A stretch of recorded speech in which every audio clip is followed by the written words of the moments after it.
Salamat po ako sa umagang ito sa pribilehiyo na pinabigay sa akin ng ating Panginoon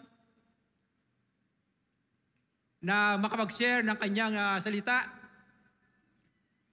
Isa pong kagalakan na nandito sa harap nyo bilang instrumento lamang ng Panginoon upang ihayag ang kanyang kabutihan kung anuman ang kanyang nais iparating sa ating mga buhay.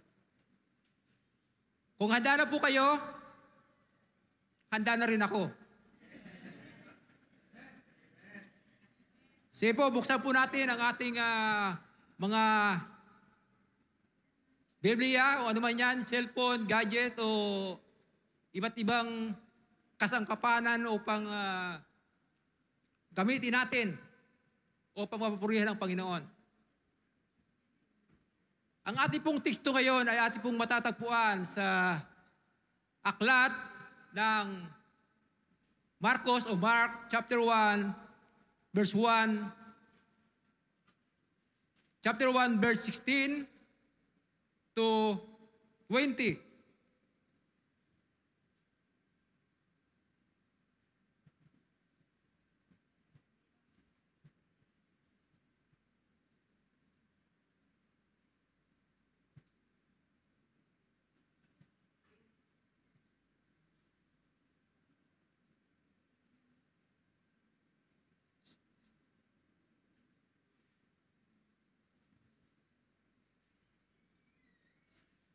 Okay po, ito po ang kanyang sinasabi sa Amplified version.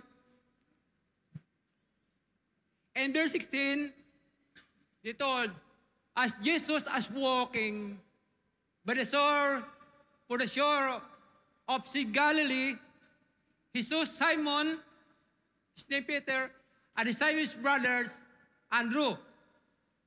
So habang naglalakad, si Jesus sa tabi ng lawa, ay nakita niya ang magkapatid na si Simon at Andrew, and they were casting a net in the sea, for they were fishermen. So habang nakita nila ang magkapatid nito, ay sila po ay naghahagis ng lambat dahil po sila ay mangangawil. Sino po mangangawil dyan? Ito po, mangingisda. In verse 17,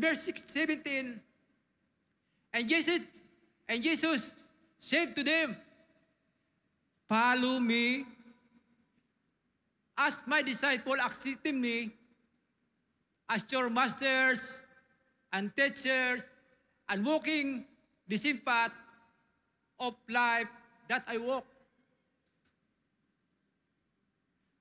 And I will make you a fishers of men. So, sunod kayo sa akin, gagawin ko kayo mawawalakaya ng tao. In verse 18, immediately, they left their nets and follow him, become his disciple, believing and trusting in him and following his example. So dali-dali po, pagkasabi niya agad iniwan ng magkapatid ang kanilang lambat at sumunod sa kanya. 19, going in a little further, he saw the James, the son of Zebedee, and his brother John, who were also in the boat, minding the net. So habang naglalakad sila, hindi pa nakalayuan, ay nakita nila ang magkapatid na si Santiago at Juan. Ando po sila, naghayuma o nagsusulsi ng lambat. Ano sabi sa verse 20? Immediately Jesus called to them, and they left their father Zebedee and their boat and their hard workers, and left again, and went away to follow him, becoming his disciples, believing and trusting him, and follow his example. So sa umaga po ito ay usapan po natin at pamagatan natin, ang ating sikto ay the call of discipleship. The call of discipleship. Tayo ba ay mga disipulo ng Panginoon? So paano po ba natin malalaman kung tayo nga ba ay disipulo ng Panginoon? O tayo ba ay mga, yung sabing mga sala sa lamig, sala sa init na minsan ay susunod, minsan hindi. So what is discipleship? Sabi doon, discipleship is a long, active process of intentionally. Ibig sabihin, hindi nagkataon lamang, kundi ito ay sinasadya, pagsunod sa ating Panginoon. Hindi yung para bang pagkagising mo sa umaga ay disciple na ako ng Panginoon. Kundi ito ay pagbibigay buhay at patuloy na pagbibigay ng oras para makasunod sa Panginoon. Yan po ang ibig po ng discipleship.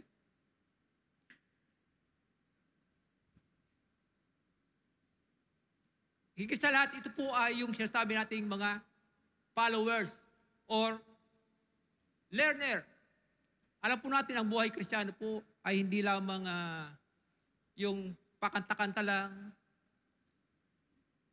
pataas-taas lang ang kamay, kundi patuloy po tayong pinag-aaralan kung ano yung gustong iparating sa atin ng Panginoon. Hindi yung, ay tama na ito, nandito na ako sa, okay na ako tagapalakpak, okay na akong tagadagdag ng bilang, okay na ako rito na tagaupo. Hindi po. Hindi po nahihinto ang pagiging disipulo ng Panginoon. Sa tagapakinig lamang. Ang tunay na disipulo ay patuloy niyang hinuhungkat, patuloy niyang sinasaliksik yung kabutihan, yung hiwaga ng buhay ng ating Panginoon. Wag po tayong makontinto doon sa sabi doon, tagabutas lamang ng bangko. Gamitin natin ang buhay natin. Amen. So how is important to follow the call of Christ? Gaano ba kaimportante yung imbitasyon sa inyo ng Panginoon kung bakit kayo narito sa umagang ito at narito kayo sa lugar na ito? Ay, hindi ko po kasi, kaibigan ko po kasi yung pastor dyan. Ay, hindi po kasi, minsan may mga dahilan tayo, pero hindi natin alam kung gaano nga ba kaimportante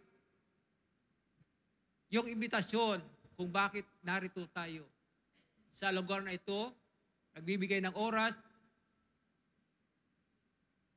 So, amen. Una po, the importance to follow Jesus is a call to have a relationship with Jesus. Hindi po dito yung dahil magkaibigan kayo ay okay na yun. Okay na rin yun. Kaso kailangan natin yung pagsunod natin sa pagkatawag ng Panginoon ay nagbibigay upang mas lalong natin makilala at yung relasyon natin sa Panginoon ay mas lumalim. Ano ba ibig sabihin ng relasyon? Hindi mo sabihin, ay may relasyon na ako sa sarili ko. Relationship is the way which two or more people, hindi alone, hindi isa, or things are connected. Connected ba kayo sa Panginoon? May relasyon ba kayo sa Panginoon? Di ba minsan sa ating mga bahay,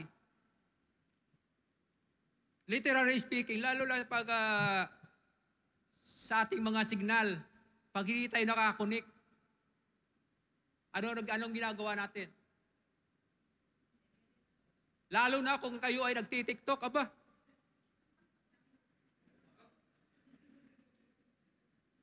Minsan naiinis ka. Kaya gumagawa ka ng pamaraan. Punta ka doon sa sulok. Hahanap ka ng malatas na lugar. Minsan, di ba, minsan, inire-restart mo pa yung mga browser natin. So, ganoon rin po ang relasyon natin sa Panginoon. Dapat hanapin mo yung presensya ng Panginoon. Huwag lamang makontento ka na yun na okay na ako sa relasyon ko ito. Okay na yun pag Sabado, atin ako ng service. Okay na yun. So, kailangan natin yung relasyon natin sa Panginoon ay mas lalong lumalim, ng lumalim, ng lumalim.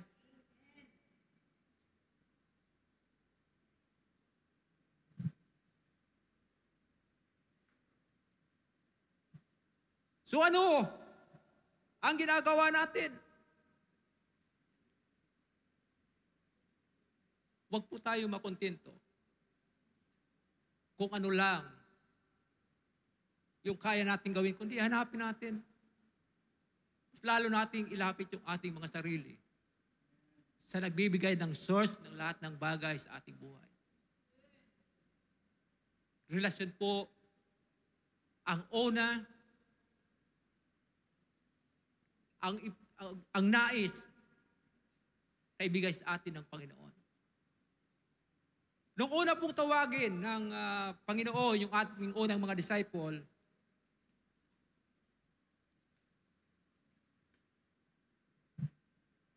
hindi pa po talaga nila kilala ang tinatawag nilang rabi o yung tinatawag nilang guro.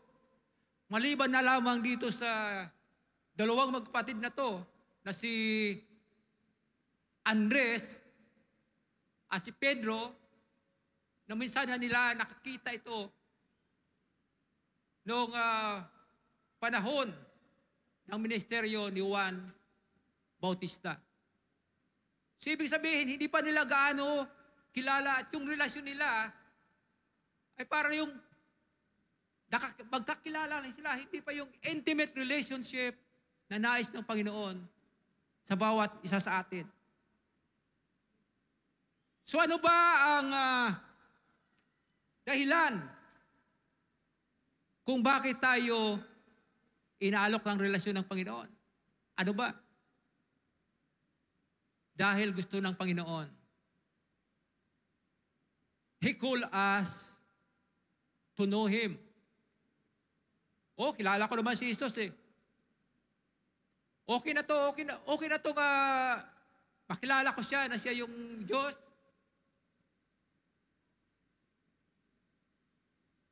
Ang tanong, gaano kalalim ang pagkakilala mo sa Panginoon?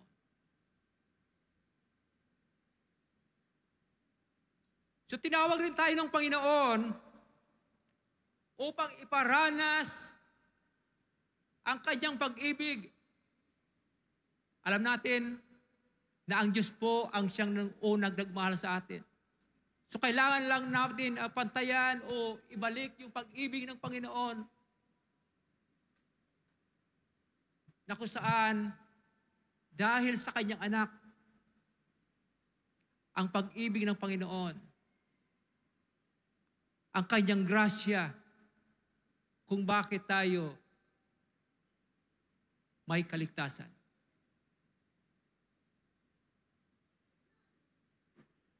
At magiging ang pagsunod sa Panginoon ay hindi yung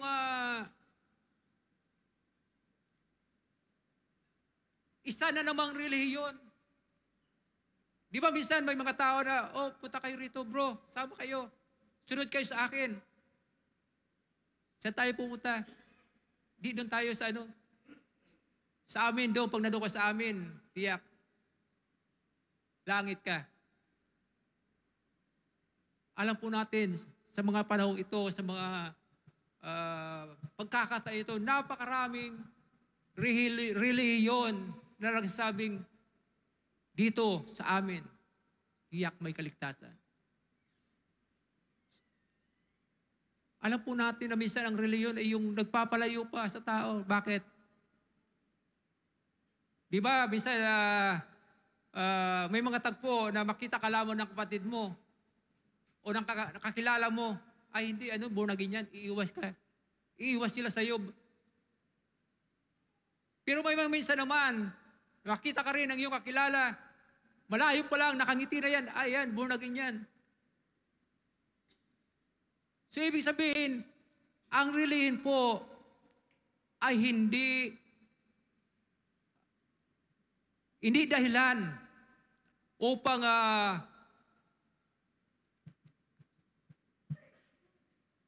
makapag-invite ka, upang makapagpalo sa iyo ang isang tao, kundi po kailangan, masigit natin kailangan, yung intimate na relasyon natin sa Panginoon.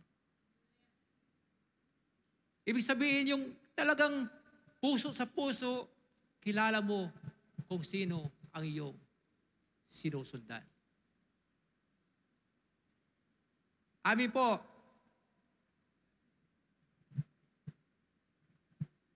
So ano pa?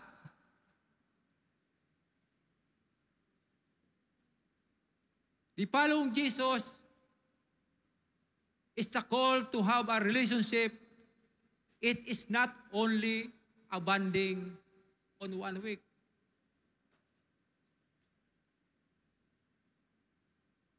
Minsan, ito po ay madalas katotohanan sa ating mga buhay.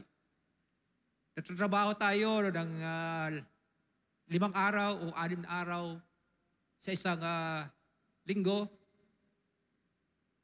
Minsan yung gawain ng Panginoon, hindi natin binibigyan ng importansya. Pero ang Panginoon ay patuloy na kumakatok. Tulad ng mga mangingisdang ito, alam natin kung ano ang hanap buhay. Alam natin kung ano ang estado nila sa buhay. Sa katunayan po, ito po ay nakaka-relate po ako sa kwento ng mangingisdang ito. Kung hindi nyo magtatanong, lumaki po ako sa mangingisdang pamilya. Ang bahay po namin ay nasa tabing dagat lamang at ang hanap buhay namin na kinabubuhay ng aking pamilya ay yung, sabi sa Bicol, ay yung paralawod. Ibig sabihin, mangingisda. So doon talaga maranasan mo yung ulan, yung sikat ng araw, yung hangin ng bagat, yung aming ahihan, yung alon. Halos doon na kung gaano. So sa buhay po ng 4 na mangingisda to, nung tinawag sila ng Panginoon, hindi lamang pong banding yung gusto ng Panginoon. Hindi lamang po yung pananaliang oras upang makasama nila, kundi patuloy silang inaalok, patuloy ni Jesus na hinihingi yung kanilang oras, yung kanilang atensyon, yung kanilang pagsunod upang masigit nilang makilala ang ating Panginoon. Hindi po banding yung gusto ng Panginoon sa atin. Doon na tayo ay nagkakasama-sama, naway hindi dito nagtatapos yung pagsamba natin sa Panginoon. Araw-araw po, gusto ng Panginoon na unahin natin siya. Araw-araw po, gusto ng Panginoon na sundin natin siya. Araw-araw po, gusto ng Panginoon na pakinggan natin yung kanyang pangungusap.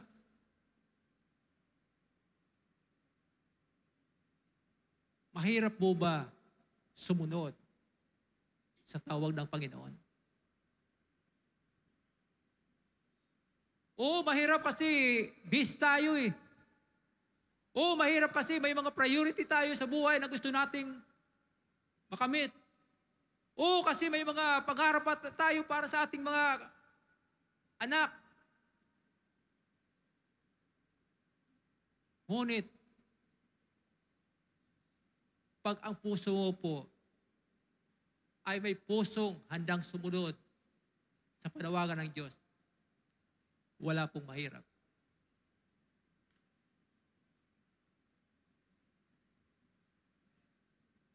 Supurihin po ang Panginoon. Dahil nandito po tayo, hindi lamang po sa dahilan ng gusto po nating magbanding. Kundi po ang layunin natin, kaya nandito tayo, ay patuloy na magbigay ng pasasalamat dahil sa isang linggo, binigyan tayo ng kaligtasan ng pisikal, binigyan tayo ng kalakasan upang makapagtrabaho, binigyan tayo ng magpapala,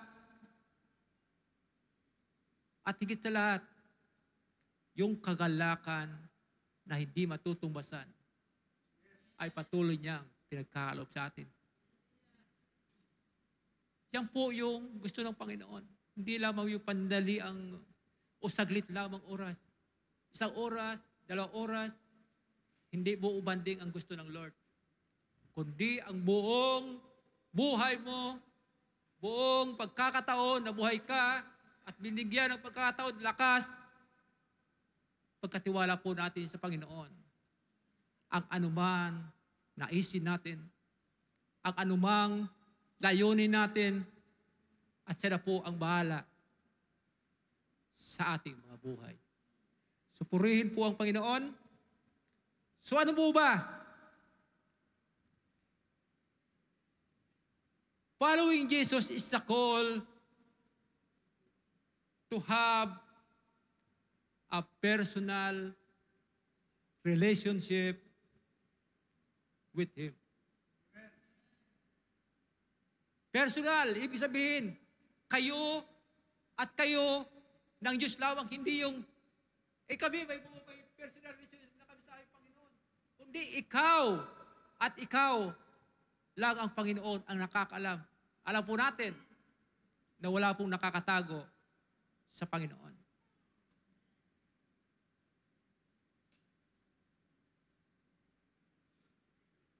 Sabi doon, kailangan mas malalim, kailangan malapit na ikaw ay may kaugnayang koneksyon. Hindi ibig sabihin parang ikaw yung tubig at ang Diyos ang langis. Hindi po kayo magkaugnay. Kailangan, kung anong Diyos, halimbawa ang kape, ikaw ang asukal. Para mas masarap. Andiyan po yung mga hilig magkakape. Personal relationship to God. So, amen. Sabi, following Jesus is primarily a call to establish a personal, intimate relation with Him.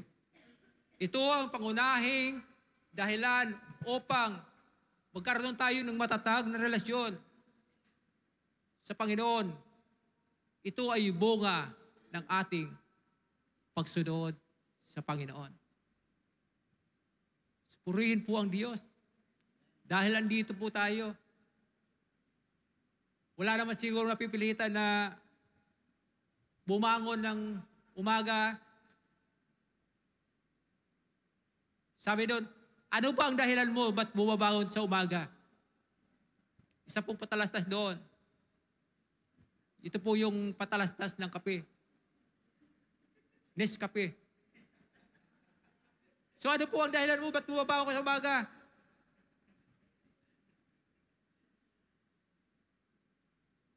Tayo po may mga kanya-kanyang dahilan. So pangalawa po, the call to discipleship is to follow Jesus, to call for a transformation. Transformation po. Ano po ang transformation? Ito po yung kailangan nating magpabago. Hindi po natin kayang baguhin yung ating mga sarili. Doon na pili natin baguhin sa ating mga appearance, outside appearance. Pero ang tangil po, ang Panginoon lamang ang nakakabago sa ating mga puso, isipan. So transformation, ibig sabihin, is modify o convert or overhaul. Kailangan bang ipa-overhaul yung ating mga buhay? Ikaw kailangan natin ipa-overhaul sa Panginoon. Bakit hindi? Di ba ngayon, wala nang imposible ngayon. Napapalitan yung puso, napapalitan yung atay balong-balunan, kung ano-ano pa. Pero sa Panginoon po, iba po ang pag-overhaul ng Panginoon. I-transform po ang iyong buhay mula sa pag-iisip, sa salita, at maging sa gawa. Ganun po katindi ang pagsunod sa ating Panginoong Hesukristo. Sa ano po, pipiliin po bang sumunod sa Panginoon? External at internal po ang pagbabago o imumodify ng Diyos.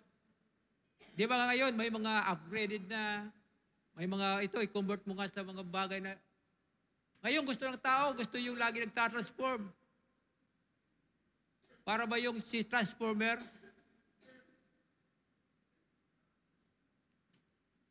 Kaya nga ang mundo, wala nang kakontintuhan. Pero naway, ang lahat na sumusunod sa Panginoon ay makontento kung ano yung kalooban ng Panginoon sa kalang mga buhay. Huwag natin hanapin yung wala. Dahil alam natin, sapat ang Diyos sa lahat ng bagay. So tayo po'y magbabago sa ating Panginoon. So ano ba ang mga maaring mabago ng Diyos kung tayo po sumunod sa Kanyang kalooban? Tagi sa Kanyang kalooban lang po tayo sunod, hindi po yung, alam po natin na tayo ay may kanya-kanyang mga kagustuhan, pero po tayo ay nananampalataya, nasabi natin, papangyari ang kalooban mo, O Diyos.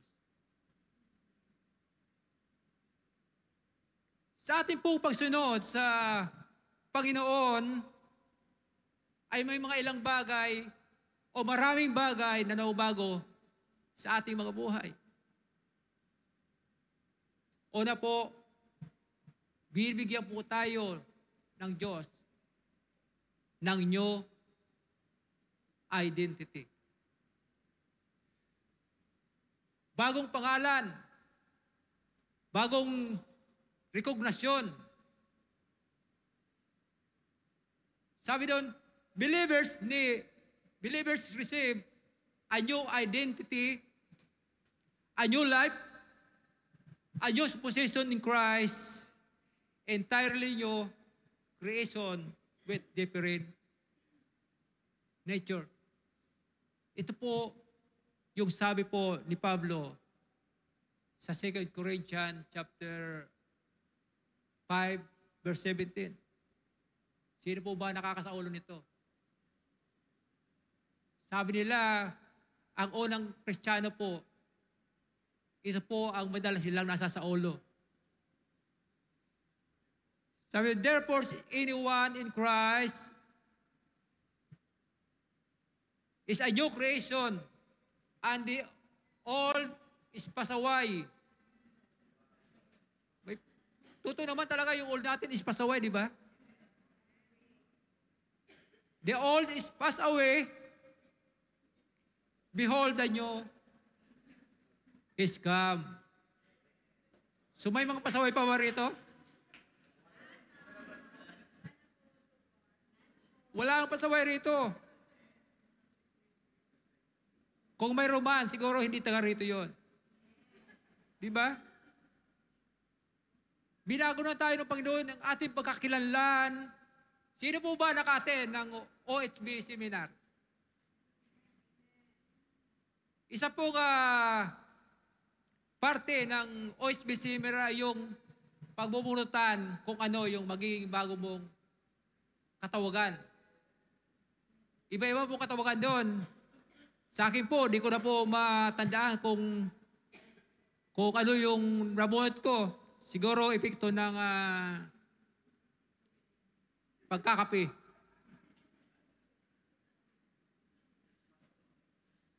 Nagkaroon ako ng amnesty. Kaya,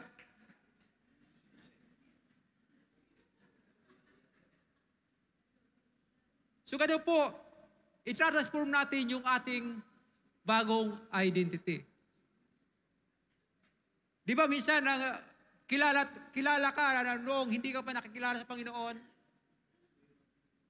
ikaw yung talagang pasuray-suray sa kalsada, pero nung ikaw ay na-transform, in-overhaul ka ng Panginoon, aba ngayon, tataas-tas ka ng kamay, nandun, Lord, purihin ka, O Diyos.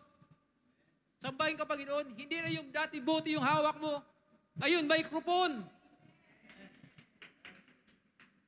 So ano pang hinihintay nyo? Patuloy tayo magpapa-overhaul sa Panginoon.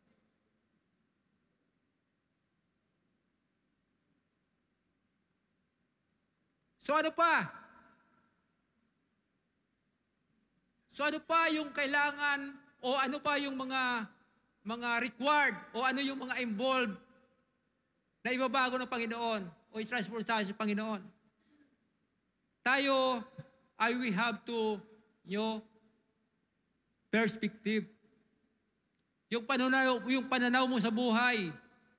Hindi lamang yung laging nakakahon lamang yung pananaw mo, kundi lumalawak yung iyong tingin. Ang iyong priorities ay nagbabago. Kung dati ay gumabangon ka dahil sa Nescafe, ngayon bumabangon ka dahil gusto mong manalangin ng maaga.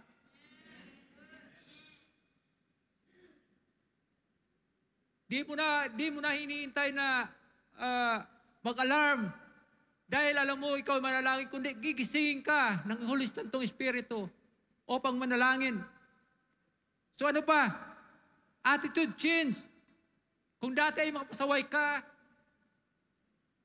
ngayon ikaw na nagsasaway. Ganyan po kabuti ang Panginoon sa lahat na tumutugon sa kanyang panawagan.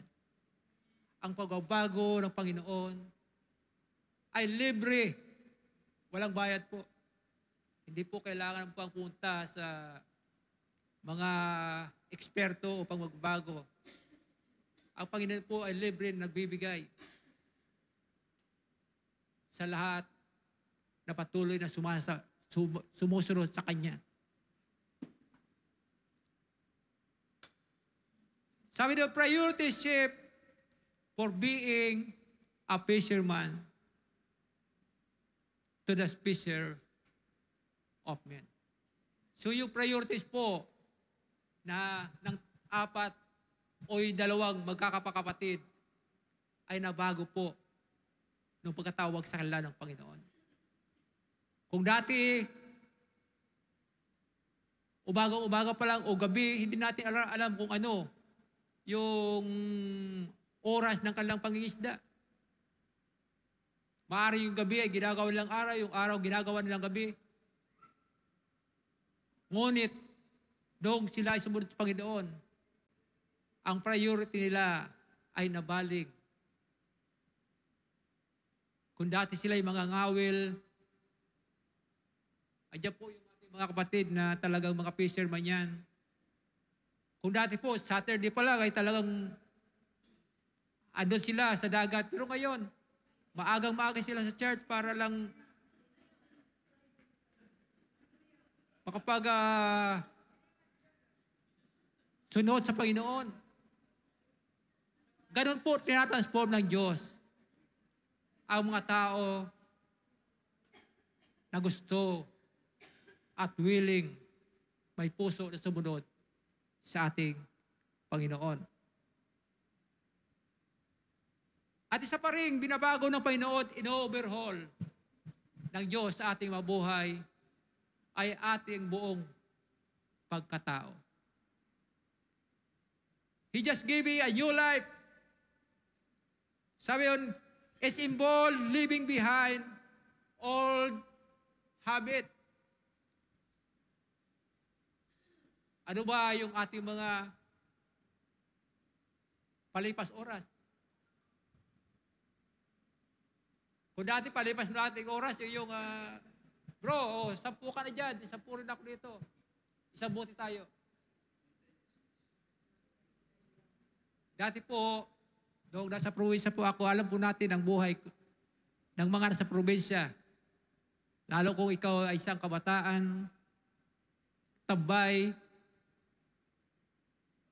mapira ka na po doon. Kung may 50 ka sa bulsa mo, mapira ka na.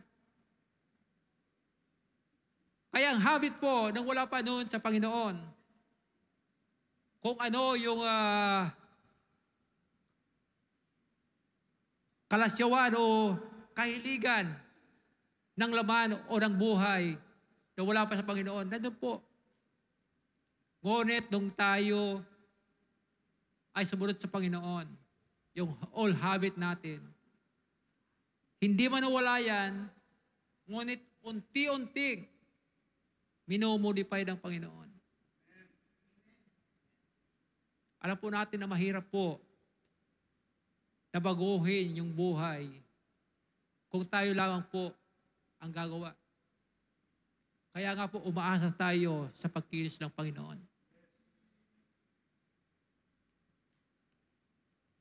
Nakakatuwa po yung ilang mga kwento ng dati mga pusakal na kriminal.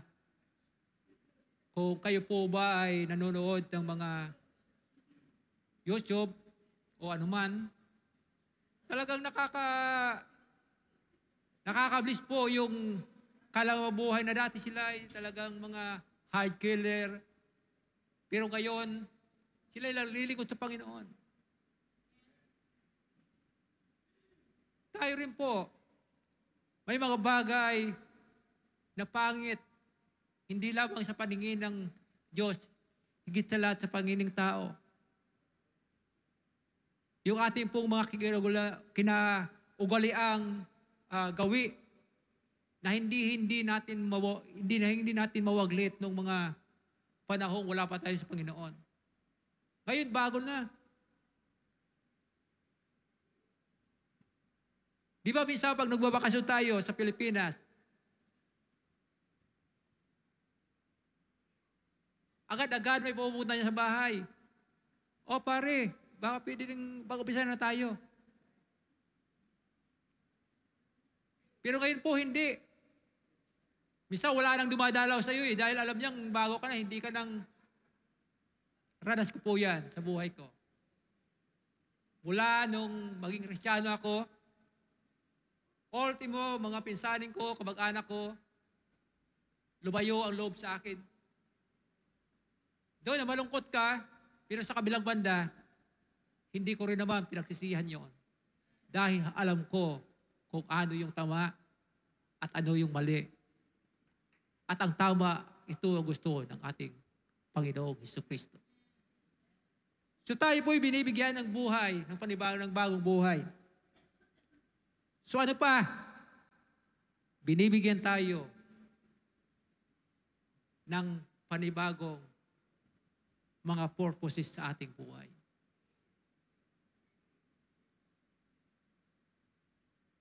Kung dati, Sabado pa lamang sa umaga, o mag-church ka pa, ay hindi, may pupuntahan ako. O minsan nga, Biyernes pa lang, sabihin mo, magsisimba ka ba bukas? Ay hindi po, magkakalaglat po ako bukas eh.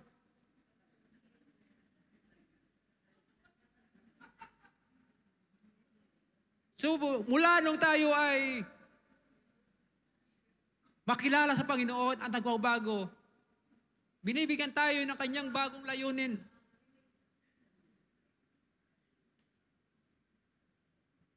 At bilang Kristiyano, alam po natin kung ano ang priority natin. Ano yung ating purpose kung bakit tayo kumilala, kung bakit tayo sumunod, bakit tayo nagpasakop. Ano ba ang purpose natin? Makasunod sa layunin ng Panginoon.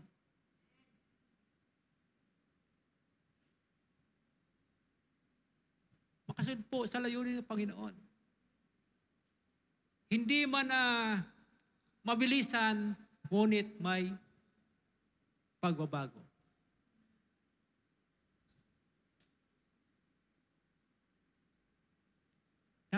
Napakabuti po ng Diyos. At tinawag niya tayo. At tayo naman mapalad dahil sumunod tayo sa panawagan at nagpabago kung ano ang layunin ng Diyos sa ating mga buhay. Supurihin po ang Panginoon. So lastly po, at medyo mahaba-haba na. Totally po, pag nagpe-press ako, mag-isang oras eh. Kaso ngayon, inaalo ko lang yung oras at so patuloy po tayo. Yung pangatlong punto po natin,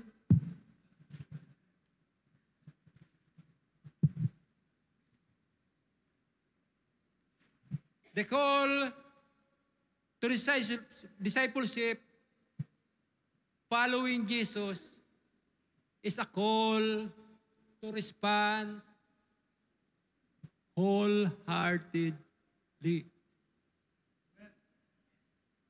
Dalawa nyo ba yung kalahati na inyong puso? Hindi po dito kailangan ng Diyos yung 1/4 o 1/2 yung puso ang pagsunod niya sa Panginoon. Hindi ka po makakasunod sa Panginoon. Isang paa mo ay nasa likodan mo. Kailangan po ang pagsunod sa Panginoon kasama kung ano mayroon ka sa iyong buhay. Mahirap po ba ang sumunod sa Panginoon at ipagkaloob ng buong puso pagtitiwala sa Panginoon? Sabi doon sa verse 18, and immediately they left their nets and follow Him. Di ko po malubos na maunawaan kung gaanong mayroong pusong masunurin ang apat na mga isdang ito. So alam po natin, ang hanap buhay ay nakasalalay sa pangisda. So sabi ng ibang tuloy dyan, ay bagamat ang kalagayan nila ay hindi yung nasa laylayan ng lipunan. Sabi ng iba ng mga ngaral, ang kalagayan nila ay talagang nasa gitna dahil sila po yung mga business-minded, businessman. Sa katunayan nga po, ang magkapatid na si Santiago at si Juan ay nag-uupa pa ng tao. Ngunit ito po, tandaan natin, nung tawagin sila ng Panginoon, wala silang rason. Wala silang sinabing, ba't ako? O sabihin lang, ay tika lang. O sabihin nila, Rabi, busy po ako. Nakita mo na, nag-isa kami ng lambat. Nakita mo naman, naghayuma kami. O nagsusunod sila ng lambat. Bakit kami ang pipiliin mong sumunod sa iyo? Pero tingnan po natin yung karakter ng mga disipulong ito. Ano sabi? Biglaan, iniwan nila yung kanilang mga lambat at sumunod nang walang tanong-tanong sa imbitasyon ng Panginoon. Di ba, may madalas pag tayo'y inaaya, minsan tatanong tayo, saan tayo punta? Anong gagawin natin doon? May snack ba dyan?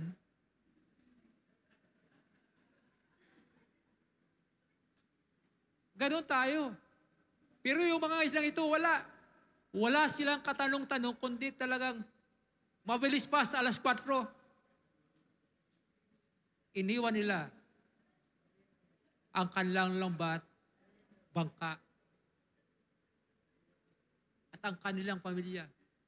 Buong puso nilang binigay ang pagsunood sa ating Panginoon. So ang tanong po, bakit minsan mahirap ibigay ng buong puso ang pagsunod natin sa ating Panginoon?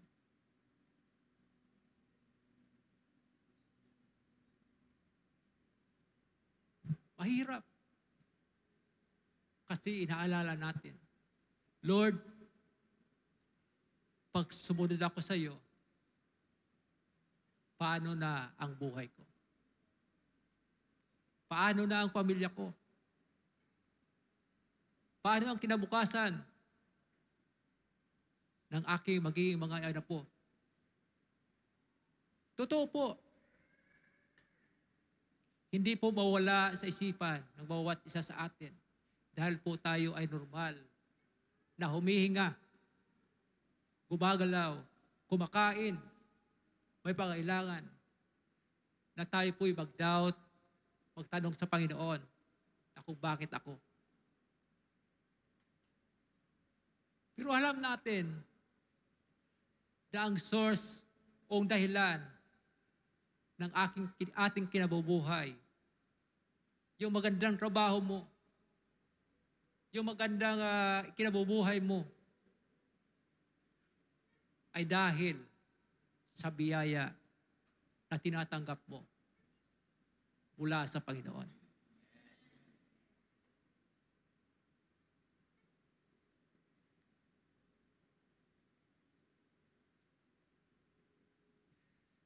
Minsan ang ating buhay ay nahihirapan sa pagsunod sa Panginoon dahil hindi natin maiwanan yung ating mga lambat.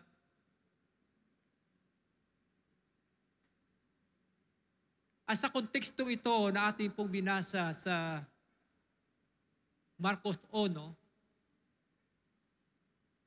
ang mga lambat sa ating buhay ay maaring ito yung ating mga kaabalahan,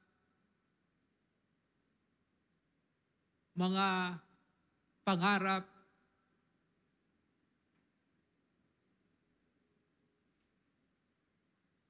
mga bisyo, mga priorities.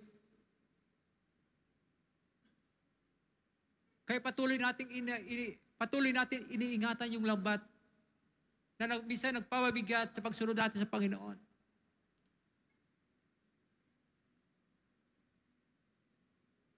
At ang lambat na ito ay siyang padalas na humihila. Hindi po palapit sa Panginoon, kundi papalayo. Alam po natin na hindi po masama yung mag-isip ka ng mabuti ang iyong buhay. Nagiging masama lang po ito kung ang paglago at pagsunod mo sa Panginoon ay napipigilan, nawawala, namamatay dahil sa iyong mga priorities sa buhay. Dito po, hindi tayo nakakasunod sa ating Panginoon.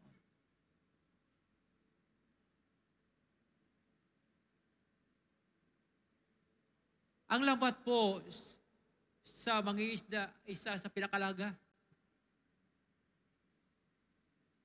Sa amin po, nung sa Bicol pa ako talaga, kahit gabi, dahil po iniiwasan na kapwa mangingisda mo, ay nanakawin rin yung lambat mo. Minsan yung mga lambat namin ay nasasabit sa mga bato, minsan dinadaanan ng barko, Pero po sa estado po ng mga mangisdang ito, baliwala po sa kanila na iwanan yung kanilang lambat. Dahil alam nila na may higit pang dahilan ang ating Panginoon kung bakit pinili sila. Sabi po sa ibang mga mangaral, yung lugar po ng lawa ng Galilea, hindi lamang po yung 2 bangka nandun. Kung higit sa lahat, halos 300 bangka. So tingnan niyo po kung gaano ang pagpili ng Panginoon. Ngunit napakabuti ng mga fisherman ito dahil sa kanilang pagsunod. At ang bunga kung bakit narito tayo't nakilala sa Panginoon. Dahil sa fishers of man na ito ay naibahagi sa amang dako ang kanyang ibalhelyo. So napakahalaga po bilang isang disipulo na tayo po'y may pusong masunurin, pusong handang sumunod para sa kapupurihan ng Panginoon. Sa pagtatapos po ng ating mensahe sa umagang ito, ano po ba nakita nyo sa buhay ng 4 na mangisdang ito? Kung isipin po natin talagang mahirap na iwanan yung kanilang ikinabubuhay, mahirap iwanan yung kanilang pamilya, at sumunod sa walang katiyakan. Pero hindi, dahil alam nila at kilala nila ang tumawag sa kanila at nag-alok ng relasyon na walang katumbas, na nag-alok na baguhin ang kanilang mga buhay. At ito naman ang sagot ng 4 na mangisda. Buong puso silang sumunod sa ating Panginoon. Nagpagamit, nagpaturo, at handang isakripisyo ang kanilang buhay para sa pagsunod sa ating Panginoon. Supurihin po ang Panginoon sa ating pong mensahe sa umaga ito. Papurihan po natin ang ating dakilang Diyos. Salamat po. Amen.